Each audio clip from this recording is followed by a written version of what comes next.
if I can be serious for a minute, without being interrupted.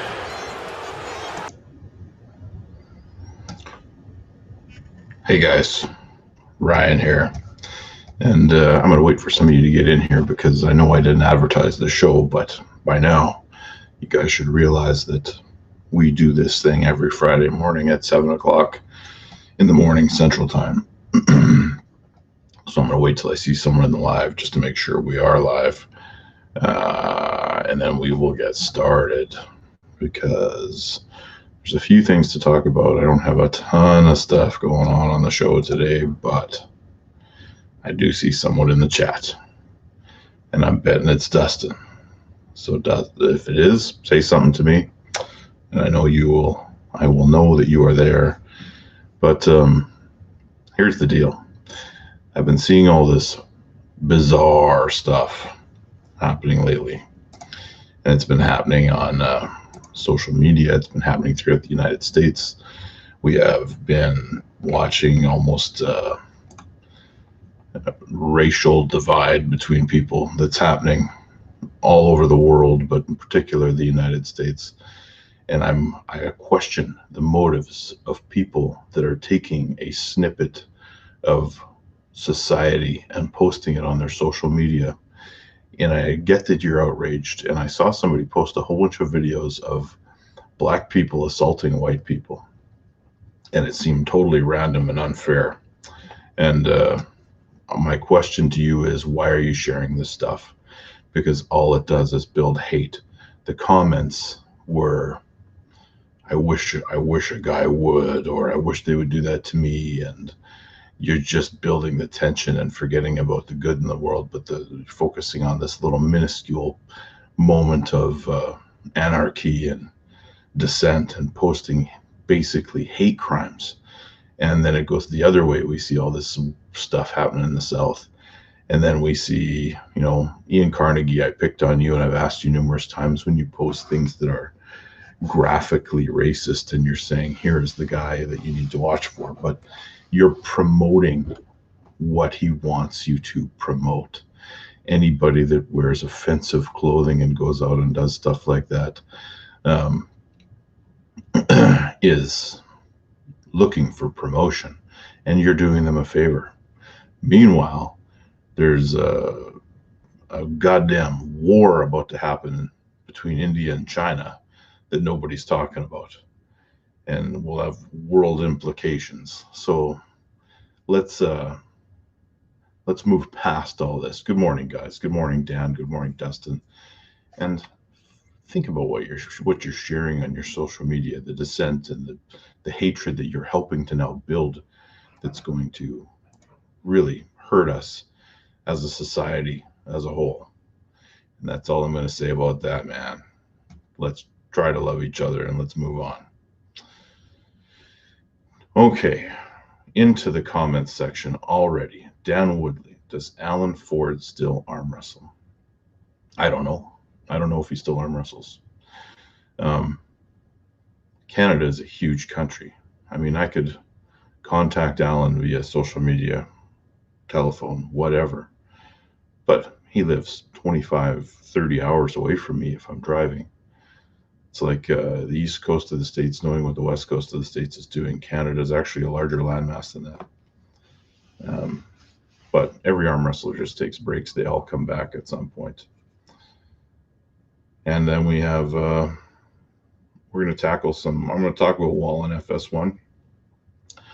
It's been happening again. We've got shows coming on tonight for the World Arm Wrestling League. And I hope everyone takes the time to check those out. It's going to be, if it really catches on FS1, I mean, that's a big deal for us. And arm wrestling is fantastic, and the world needs to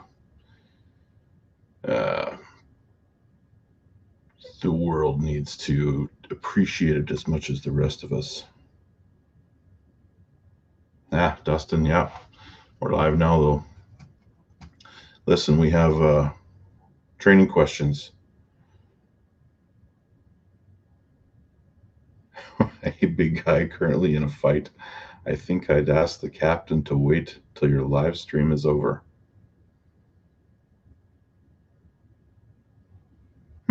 interesting. Arm wrestling noobs. All right, let's tackle this one question that came in. But first, let's chat about Patreon, because we got to mention the Patreon, guys. Come on, you guys. Let me pull up the description of everything here to make sure I don't forget anyone. But Patreon, I know I've been kind of shitty and lazy lately as far as Patreon goes, posting new content that is specific to Patreon. But I promise you guys, this week coming up, I will be posting exclusive content to the Patreon site. But let's shout out we have elite members, Jordan Yoakum, Bernie Marcochia, Stan Scott, and we have the Alpha, which is the top tier. Zane William Nisley, Jeff Frank, Bruce Willis, Ready Go Garb. And thank you guys for your support. That being said, Ready Go Garb, training question. I can't hit some guys, but they can to me. Would training static holds from a neutral position help, at least to stop the motion? Could you demo and explain the mindset of it? He says mindset equals CNS, which is cognitive affective neuroscience. But I can't hit some, but they can hit me. I don't really understand. I need to see that video, but it sounds like you are simply training in a way that you're hitting into your opponent's strengths. And if it can feel like you're not hitting at all, but you just need to pick a different path. That's what I take from that statement. And the mindset of it. I mean, we can talk about mindset a little bit. I'm not sure how it relates in this question. So, Sean Russell, if you're around, please expound on that a little bit. And I can either address it if we see you in here before the end of the show, or if we can possibly get to it next week if we don't see it in the comment section. But I actually used to go to a sports psychologist simply to prevent myself from getting too worked up and burnt out during a match. And we worked on a system. Or the guy's slow, yeah. Yeah, that's the other thing. If you're hitting a guy that's much faster than you and he's hitting you and you're not hitting him, A, he could just be quicker than you, and B, your training partner is shitty because he should be helping you get better too. Mindset. We used to work on the three pillars, we called them, but basically the goal was to not dump all of my adrenaline and have the ability to control my emotional state leading up to a match, really stepping on the gas just before the go, and then bringing it back down and preparing for the next one. And it was effective. It was money well spent, and it was something that I miss and I probably should go back to, particularly in the case of super matches, because it is a major thing to deal with when you are getting into a super match situation, especially if you're not used to the crowd that comes with being in the pit and the cameras and the production. It's hard to shut out. In main draw tournament arm wrestling, you don't get that nearly as much, and you're so into it that you can almost ignore if there's cameras and other stuff going on. So let's get into the comment section here. Dylan Lamister, does your training change if you're doing a super match or a tournament? Yes. Generally, no. Still trying to get stronger in all positions. But if I am arm wrestling a guy with a very particular style, it needs to change to suit that style. So if I'm going to a tournament, I don't necessarily have to specialize everything. I need to be stronger everywhere and prepare for all styles. If I'm going up against a guy like Todd Hutchings, which I keep hearing that's the next one, I have a very specific plan for him and a very specific way of training. And when I get into practices, which I'll talk about in a little bit, I'm going to be hitting in this very specific way and I'm going to be have a very specific game plan where I need to train positions, both with resistance training and on the table, so that I am prepared to deal with what he brings specifically. If I just do general preparation for him, I'm going to lose the match. I need to be very specific. John Bailey, Wall is posting lots of left arm matches, so they must be doing more left matches this year. You must know something. I can tell you with absolute certainty and truth that I do not know if they are going to be doing anything with the left arm this year. I do know that Wagner Bortolato is primarily a left-handed guy. He has been very active on social media, and I would not think that if they bring Wagner in, it would be for a right-handed match. But he is really active in promoting World Arm Wrestling League, and I think that I don't know this, I think you might see some left-handed matches this year. Of course, if the borders don't open and international travel doesn't open, you might just see USA super matches throughout the season. John Bailey, I can pin people on the go that I can't beat in a slow pull. Me too. Me too. My most famous example is Devin Larratt. Historically, I've been able to pin with a hit, but if I would just walk up and power up, it's, maybe now, but historically, no. Dan Woodley, if COVID-19 extends into the later part of 2020, do you think WELL could host an all-Canadian event in Canada? If so, who would you match up? That crossed my mind too, the all-Canadian event. So if they're going to do an all-American event, why couldn't they have a production company do something in Canada to at least provide them an event to go on? And World Arm Wrestling League seems to be very excited about putting me with Matt Mask at some point. So I guess that's the match that would be made if there was an all-Canadian event.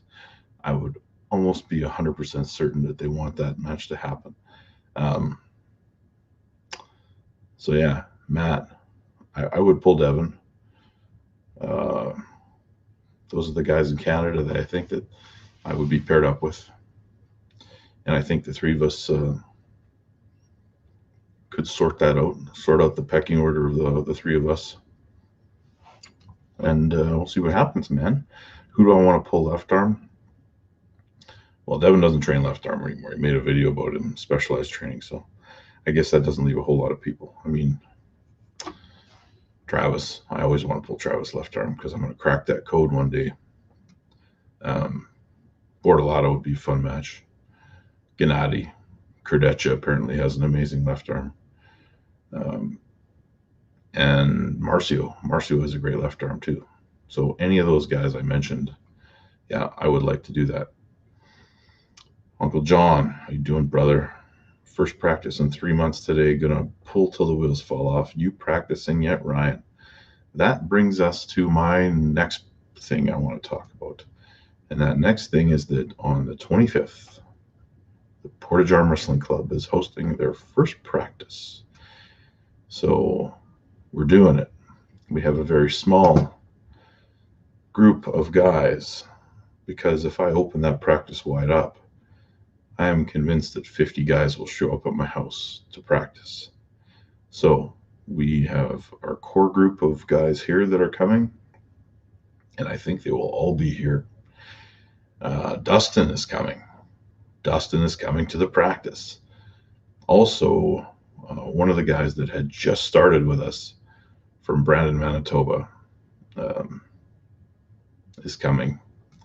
And then one or two other guys. So, I mean, could be 10 guys at practice. We're going to try to have the table outside, do it in the driveway, probably create a ruckus in the neighborhood. But yeah, that's what's happening. What else you guys got for me here today? So the PAC Corona update, there it is. the 25th, we get going, and hopefully it turns out well, and we are too going to pull till the wheels fall off. Uncle John. So that's the thing. We're going to get going again. Hopefully nobody gets the corona. Dylan Lamister, what's your thoughts on arm wrestlers doing low weight, high weight versus low weight, high reps? I assume you mean versus higher weight, lower reps. There's been a lot of different views on this. I don't understand why you have to pick one camp. So, in being an intelligent arm wrestler and training intelligently, I do a week of maximal lifts, and then I take the appropriate amount of time to recover, and that includes doing the second week with ultra lightweight and high reps. So the school of thought that one person trains maximal weight only is foolish. It's not ideal, and it doesn't cross-train you to the point that you should be. On the flip side of that, the never going to failure strategy doesn't seem wise to me either. It seems like an endurance style of training. There is a hybrid in the middle where all styles should be utilized, because arm wrestling always borrows from other sports. Arm wrestlers try to train like powerlifters, or they try to train like Olympic weightlifters. The problem is there is no Olympic lift or powerlifting movement where you can be stopped halfway through it and arm wrestle for 7 minutes. That doesn't exist. Arm wrestling is different. So you have to train both things. You have to be prepared for grinding matches, and you also have to have explosivity. You have to have it all. Okay? Does that make sense? Bindasor, how are you doing, brother? Dustin, yeah, they just post the max rep videos. That's right, because nobody gives a shit about somebody doing 45 repetitions with a lightweight. Everyone wants to see the heavy stuff. So that's what makes it into the YouTube channel, is somebody posting maximal lifts, because that's what people want to see. They want to gauge where they're at. So on the flip side of that, there was the Israel challenges that we've been doing, which are a moderate amount of weight, and it's a time challenge. So those are a little bit different and probably a little bit more appropriate.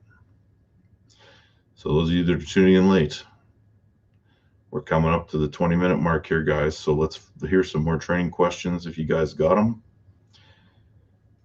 And if not, we will move forward. And I have nothing that I can share with you about the WAL season yet, but hopefully I'll have some news in the coming weeks.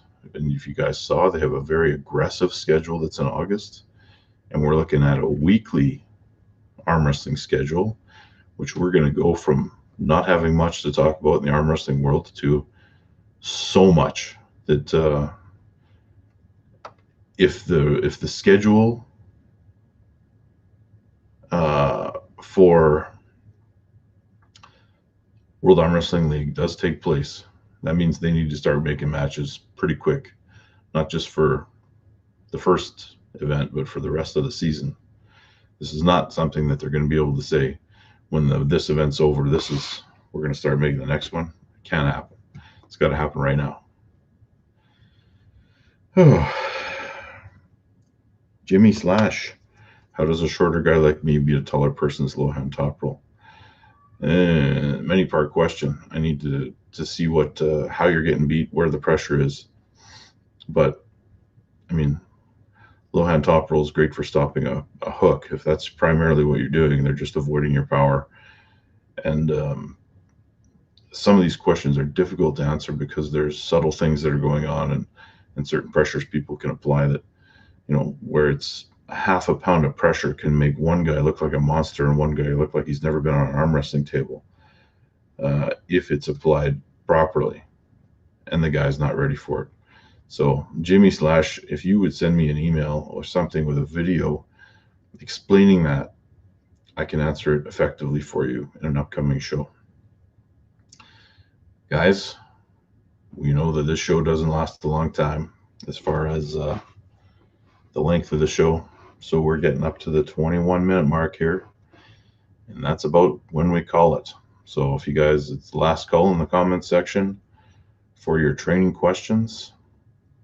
And Jimmy Slash, one last comment on yours. Just keep training, keep getting stronger, and I will help you figure it out. Dylan Lamister, why is Gabi so against WAL? Man, I don't know. I don't know what he's posted lately. I haven't talked to Gabi in a little while. I don't know why he's against WAL. Because he thinks that they have bad intentions as far as business goes. Maybe. I think that WL is great for us. It gives us a professional league to aspire to. Otherwise, you get to a certain threshold, and it's over. All right. Dustin says, I'll wait for next week for more questions. Also going to post some practice footage, hopefully, if we get some this Thursday. So that'll be fun. Anyway, I'll see you guys next time. Thanks for tuning in. Watch for the arm crossfire. I'm just laughing at comments here. Watch for arm crossfire episodes to keep making their way over to my channel. And I'm dividing them into smaller chunks. So episode, I think it's episode 2, part 3 comes live this Monday. And then the week after, we're going to start posting the chunks of the first time we had Travis Bagent on Crossfire, which is super entertaining. So tune in for that, you guys. Have a great weekend as well, Dustin, and the rest of you guys have a great weekend too. Be safe and don't post hate and avoid conflict. And we will see you next Friday.